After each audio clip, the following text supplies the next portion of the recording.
वहीं मध्य प्रदेश में कुछ दिग्गजों की साख दांव पर है। उनके सामने खुद का गढ़ बचाने की बड़ी चुनौती है। कौन कौन है वो दिग्गज और चुनौतियों की बात क्यों कही जा रही है, इस रिपोर्ट में आप देखिए।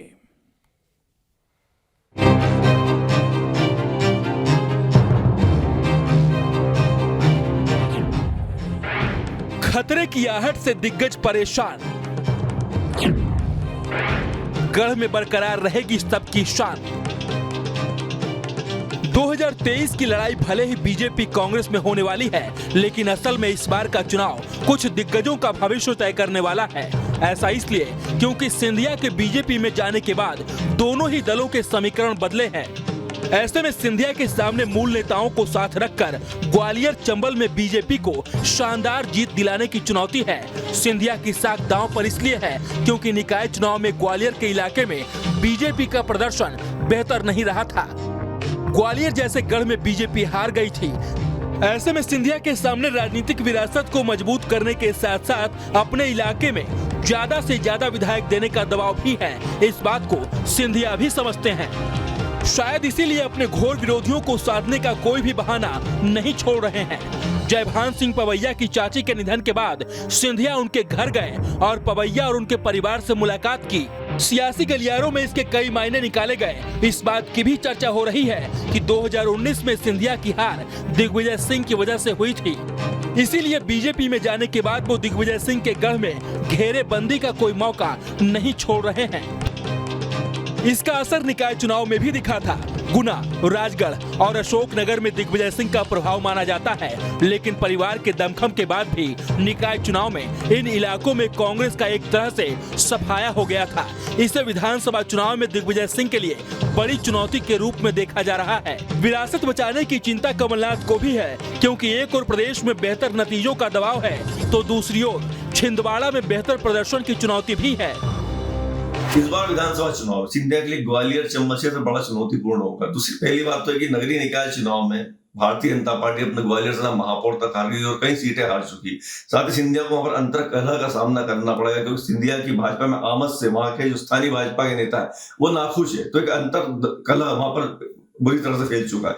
सिंधिया खुद भी गुना चुनाव हार चुके थे। कुल मिलाकर सिंधिया वहां पर आशातीत परिणाम नहीं दे पाएंगे और कोई बहुत ज्यादा विधायक नहीं ले पाएंगे, जबकि कांग्रेस के जो दिग्गज नेता अपने क्षेत्रों में तमाम विपरीत परिस्थितियों के बावजूद, जबकि सरकारी तंत्र का दुरुपयोग किया जा रहा है, दबाव बनाया जा रहा है, कार्यकर्ताओं को काम भी नहीं करने दिया जा रहा है। माननीय ज्योतिरादित्य सिंधिया जी ने मैदान पकड़ लिया है।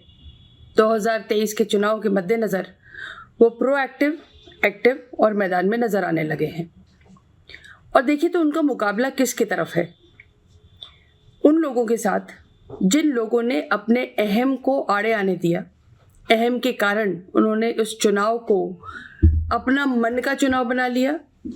उस सारे के सारे खेल में दो बुजुर्ग व्यक्ति कमलनाथ जी और दिग्विजय सिंह जी, उन दोनों ने अपने अहम का मुद्दा बना के माननीय ज्योतिरादित्य सिंधिया के लिए एक स्पीड ब्रेकर बन जाए, ऐसा उन्होंने साबित होने का एक मौका दिया।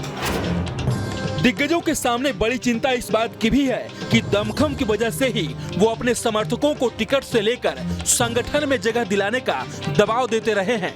पार्टी भी क्षेत्रीय क्षत्रपों पर दबाव में दिखती रही है, लेकिन अगर दिग्गजों के घर में ही पार्टी कमजोर हुई तो कद पर प्रभाव पड़ना तय है और उस स्थिति में आगे पार्टी उनकी अनदेखी भी कर सकती है। मध्य प्रदेश में आने वाले चुनाव कांग्रेस के दो कद्दावर नेता कमलनाथ और दिग्विजय सिंह के लिए काफी चैलेंजिंग माने जा रहे हैं। साथ ही उन्हीं की पार्टी से भाजपा में गए ज्योतिरादित्य सिंधिया के लिए भी ये कम क्रूशियल नहीं है, क्योंकि उन्हें नई पार्टी में अपने रीजन, जिसमें ग्वालियर चंबल संभाग उनका गढ़ माना जाता है, वहां पर भाजपा को जीत दिलाना, क्योंकि भाजपा 2018 में परफॉर्मेंस बहुत पुअर रहा है वहाँ। साथ ही दिग्विजय सिंह भी उसी रीजन से आते हैं, इसलिए उन पुरानी 2018 की सीट्स को बचाए रखना उनके लिए चैलेंजिंग है। 2023 का चुनाव सही मायने में दिग्गजों की किस्मत तय करने वाला है। नतीजों के बाद ये तय हो सकता है कि किसकी राजनीति अभी कितनी बची है। शायद इसीलिए ये कहा जा रहा है कि इस बार की लड़ाई पार्टियों से ज्यादा दिग्गज नेताओं में है।